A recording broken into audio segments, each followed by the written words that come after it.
wrap it up. Mr. Wingfield. Thank you, Chairman Watson, and to the members of the committee. Thank you for the invitation and the opportunity to provide testimony about healthcare waivers. My name is Kyle Wingfield. I'm the president and CEO of the Georgia Public Policy Foundation, a nonpartisan, nonprofit 501c3 research institute based here in Atlanta. Since 1991, the foundation has worked on policy challenges facing the state of Georgia in many issues, including healthcare reform. It's our view, after years of research and observation, that states are best positioned to lead on the issue of healthcare. There's no law or series of laws governing healthcare in this country that will suit 325 million Americans. There are too many differences in health conditions and market conditions, in problems as well as resources and opportunities.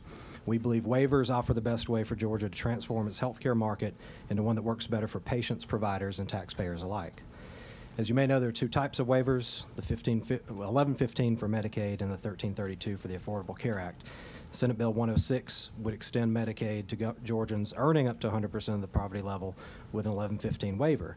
Now, these often are individuals whose care we are already subsidizing through less straightforward and efficient ways, either by mandating care for them in hospitals' emergency rooms or by paying higher private premiums to offset the losses providers incur in caring for them.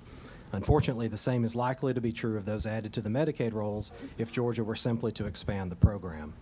In some other states, most notably Oregon, those who gained Medicaid insurance have even been more likely to visit the ER for routine care than those who remained uninsured.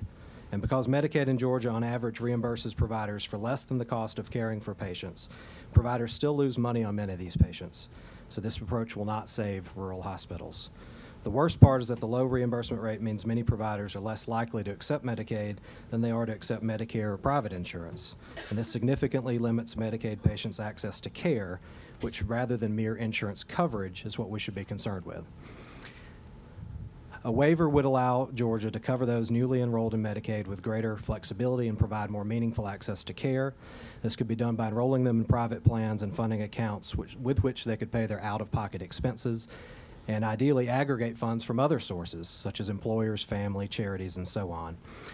I'm going to try to skip through some of this. It's all provided there in the written version. But it's important, I think, to note that those between 100 and 138% of the poverty level are still eligible for subsidies on the individual exchange, healthcare.gov.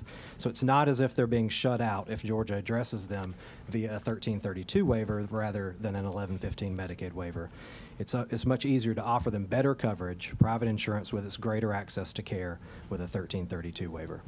I'll stop right there out of respect for time, but happy to answer any questions. And you do have the full copy. Thank you.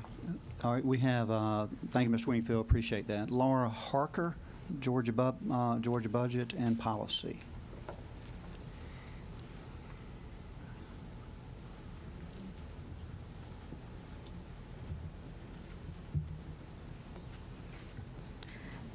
Thank you, Chairman Watson and members of the committee. I am Laura Harker, and I serve as the policy analyst at Georgia Budget and Policy Institute, where I research the healthcare budget as well as related policies. We are very encouraged to see that Governor Kemp and many of the leadership in the General Assembly are looking at Medicaid 1115 waivers as a way to improve healthcare in Georgia. This is really an important first step. But we are concerned that as the proposal is written, it would end up costing the state more to cover fewer people. SB 106 only allows the Department of Community Health to submit a waiver that extends the income threshold up to 100% of the federal poverty level instead of to the 133% threshold that is required currently under federal law to get the 90% federal match to cover the newly eligible enrollees.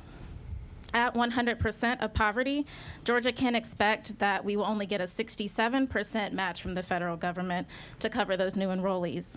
And this is because 3 states, Massachusetts, Arkansas, and Utah, have been denied for approval to do a partial increase to 100% of poverty and still get the higher federal match.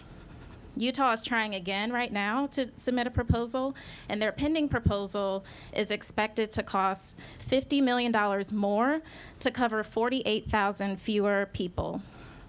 Our team at Georgia Budget and Policy Institute is releasing some estimates this week with how much this SB 106 would cost the state, looking at the 100% of poverty versus 133% of poverty. And we estimate that this type of waiver proposed under SB 106 would cost about 3 times as much to cover each patient compared to if we did the full increase to 133% of poverty and got the higher match. So in total, even with lower enrollment under the 100% of poverty, the SB 106 waiver plan would end up costing about $135 million more to cover about 240,000 fewer people.